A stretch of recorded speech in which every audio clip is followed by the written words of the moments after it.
the net, throws the puck out front, they score! Bergeron, across the Chara, he hammers one here, save, rebound, get score! Krejci to Bergeron, screen shot, scores! Here's Bergeron with a shot, rebound is loose, Sagan can't get it! Score! Brad Marchand! To put it kindly, the 2013 playoffs were a low point for the Maple Leafs, and after missing the playoffs the following season, it was clear that a lot of things needed to change. Brendan Shanahan was brought in as president and alternate governor, and his first major move was firing head coach Randy Carlyle midway through the 2014-15 season. Good one, Randy. Good one.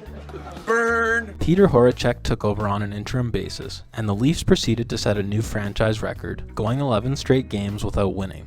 With the team well out of playoff contention, Shanahan approached Maple Leaf Sports and Entertainment about going scorched earth. The board approved, and Shanahan got to work. He fired GM Dave Nonis and interim head coach Horacek one day after the season ended, along with several members of the Leafs scouting staff. A little over a month later, Shanahan announced the Leafs had hired Mike Babcock as head coach. And in June, Shanahan brought in Lou Lamoriello as general manager. The Leafs' new GM came out swinging, trading Phil Kessel to the Penguins in a multiplayer deal. Lou's next big move came midway through the 2015-16 season, when he struck another multiplayer deal that sent the Leafs captain to Ottawa. The Leafs finished last in the league for the first time since the 80s, and went on to win the draft lottery, using the first overall pick to select Auston Matthews. Matthews made an immediate impact, taking home the Calder Trophy on the strength of a 40-goal and 69-point season. Mitch Marner and William Nylander also played key roles during the 2016-17 season, with both rookies recording 61 points and receiving votes for the Calder. Led by their three superstar rookies, the Leafs returned to the playoffs, where they lost in the first round to the top-seeded Washington Capitals in overtime of Game 6. The Leafs took another step forward in 2017-18, finishing the season with a franchise record 105 points. In the playoffs, they faced the Boston Bruins for the 15th time in history. The Leafs fell in 7 games, with the Bruins scoring 4 third-period goals in their Game 7 victory.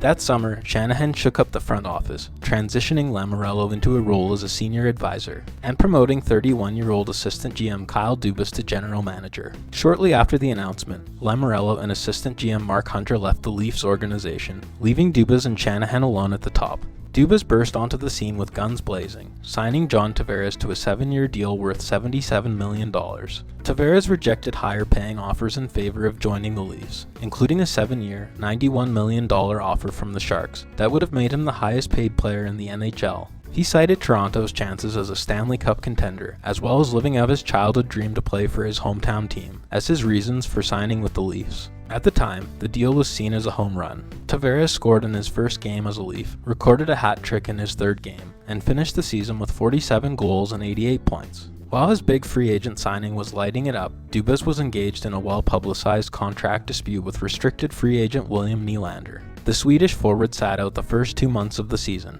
until finally agreeing to a 6-year, $45 million contract just minutes before the December 1st restricted free agent deadline.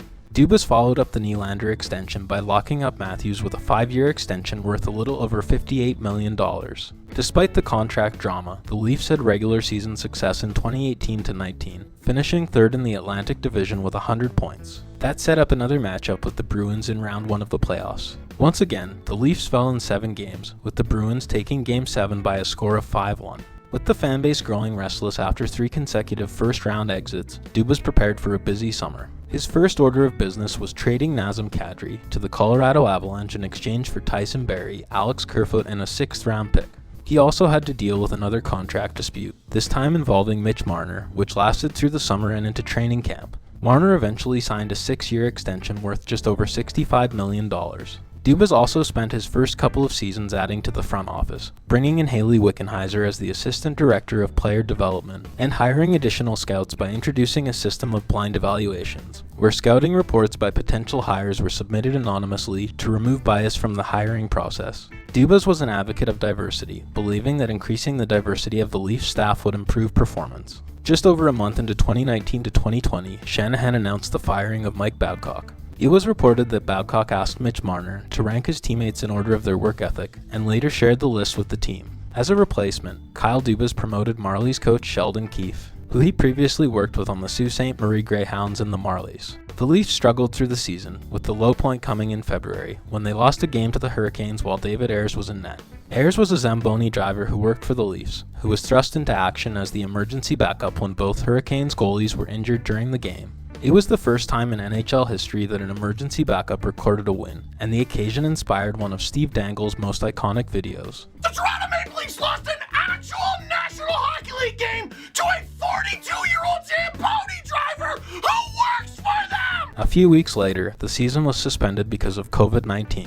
When the season resumed in August, the Leafs were matched up against the Blue Jackets in the play-in round. The series was evenly matched, and had a sort of symmetry I don't think I've seen since. The teams split games 1 and 2, with the Blue Jackets shutting out the Leafs in Game 1, and the Leafs shutting out the Jackets in Game 2. In Game 3, the Leafs blew a 3-0 lead, and ended up losing 4-3 in overtime. Flipping the script in Game 4, the Blue Jackets blew a 3-0 lead, with the Leafs taking a 4-3 overtime victory of their own. That set up a decisive Game 5, which the Blue Jackets won 3-0, eliminating the Leafs in the opening round of the playoffs for the 4th year in a row. Due to the border restrictions brought in because of COVID-19, the Leafs were grouped with the other 6 Canadian teams in the temporary North Division. The 56-game schedule was played entirely within the new divisions, meaning that the Leafs played an all-Canadian schedule for the 2020-21 regular season. They ran the North Division and clinched their first division championship since 2000 with a win over the Habs on May 8th. Matthews finished the season with a league-high 41 goals, making him the first player in Leafs history to win the Rocket Richard Trophy. Mitch Marner also had a standout season, finishing 4th in league scoring.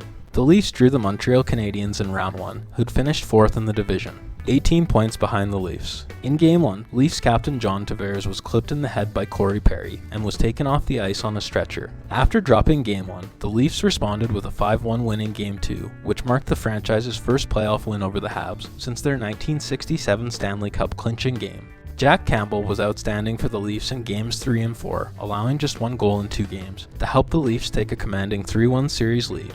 In Game 5, the Leafs fell behind 3-0, but battled back to force overtime. The Habs stayed alive, thanks to Nick Suzuki's overtime winner. Game 6 played out in a similar fashion. The Leafs fell behind 2-0 in the third period, but battled back to force overtime. In the extra frame, a Leafs turnover led to the Habs scoring the overtime winner to force a Game 7. The Habs took Game 7 3-1 on the strength of a 29-save performance by Carey Price, with William Nylander scoring the only Leafs goal. After a 5th straight first-round exit, the fans were growing restless, with the Leafs core players facing increased scrutiny. Past failures aside, the Leafs roster remained generally intact heading into the 2021-22 season.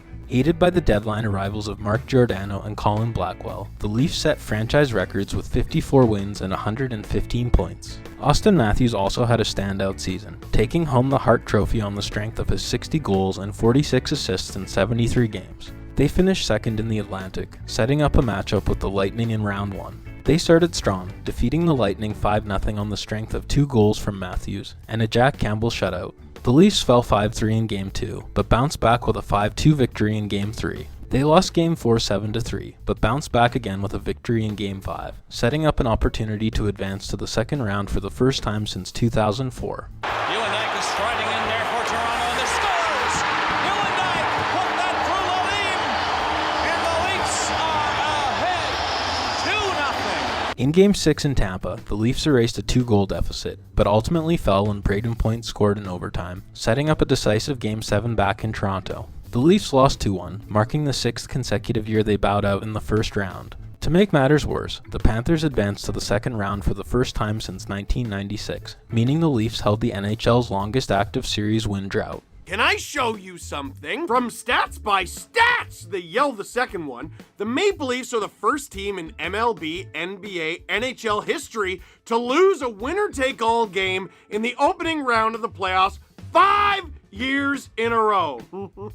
Despite cries from some fans to shake things up, the Leafs once again entered the 2022-23 season with their core intact. They had another strong regular season, finishing second in the Atlantic and 4th in the Eastern Conference with 111 points. Matthews and Nylander tied for the team lead in goals with 40, and Marner led the team with 99 points, tied for the 12th most in the league. The Leafs bolstered their roster at the deadline, bringing in Ryan O'Reilly, Noel Acciari, Sam Lafferty, Jake McCabe, Eric Gustafsson, and Luke Schenn. In the first round, they faced the Lightning for the second year in a row. It was all Lightning in Game 1, who cruised to a 7-3 victory on the strength of 4 power play goals. The Leafs flipped the script in Game 2, taking the Game 7-2 thanks to a John Tavares hattie. In Game 3 in Tampa, the Leafs won 4-3 in overtime, with Ryan O'Reilly recording 3 points and Morgan Rielly scoring the overtime winner. Plus Matthews and Stamkos got in a fight. Game 4 saw the Leafs overcome a 3-goal deficit, led by 2 goals from Auston Matthews. The game went to overtime, where Alex Kerfoot tipped in a shot to give the Leafs a 5-4 victory and a 3-1 series lead. With that, the Leafs were heading home 1 win away from their first playoff series win since 2004. But the Lightning kept their season alive with a 4-2 victory, forcing a Game 6 back in Tampa. Game 6 required overtime, where John Tavares scored to send the Leafs to round 2. The city of Toronto erupted, as the first round curse had finally been lifted. The series win looked like a defining moment for the Leafs core, and fans were optimistic that the Leafs could defeat the 8th-seeded Panthers in round 2.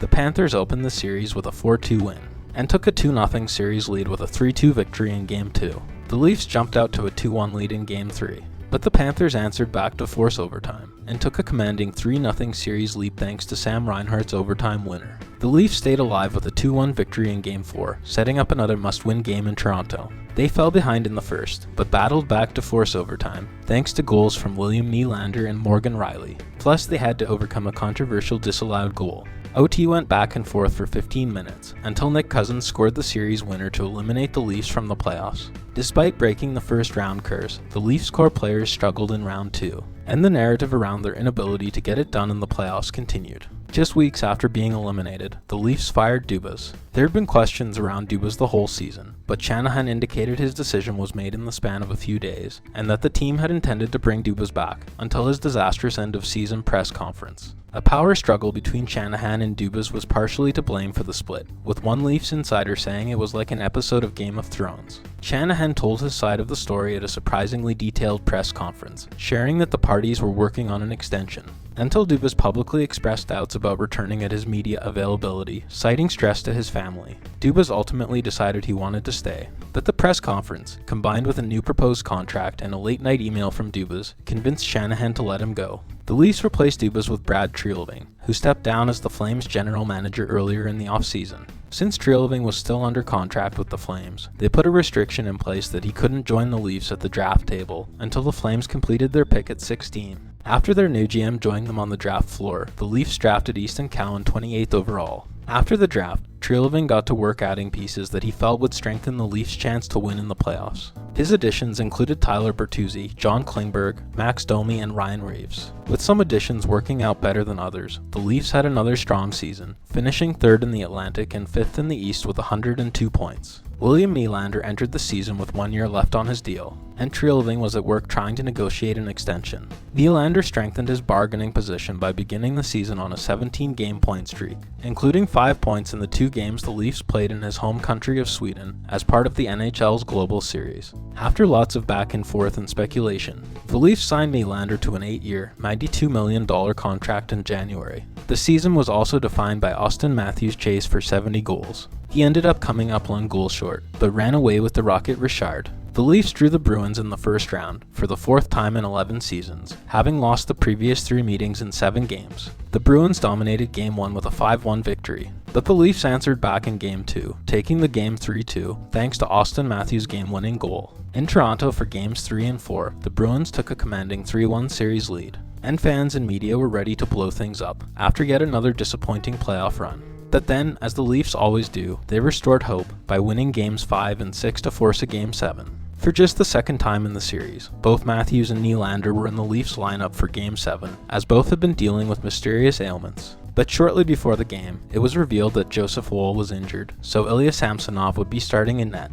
Game 7 was tightly contested, with the Leafs opening the scoring midway through the 3rd period, only for the Bruins to answer back less than a minute and a half later. That was all the scoring in regulation, and the teams headed to overtime tied at 1. Boston struck early in the extra frame, with David Pastrnak scoring a beautiful goal on a set play, less than 2 minutes in. With that, the Leafs lost their 6th straight Game 7, and were bounced in the first round for the 7th time in 8 years. Now in the aftermath of the series, members of the Leafs core are taking more heat than ever. In particular, Mitch Marner has been the target of extensive criticism for his compete level and his lackadaisical approach on the series-winning goal. Obviously we're looked upon as kind of gods here, to be honest. The first domino to fall was Sheldon Keefe, who was let go less than a week after the Leafs bowed out of the playoffs. Leafs Nation, time has come to say goodbye. Brendan Shanahan's also taking a lot of heat, with many fans concluding that he also has to go. What's the justification to keep the president with one series victory in 10 years? I can only comment, like I said, on the first 4 weeks. Brendan Shanahan is the president of the Toronto Maple Leafs. He's a champion. It's going to be a fascinating summer for the Leafs and their fans. We've got to find a way to do the hard, unsexy things longer, and those things don't require skill. Drop your views in the comments, and please like and subscribe to support the channel.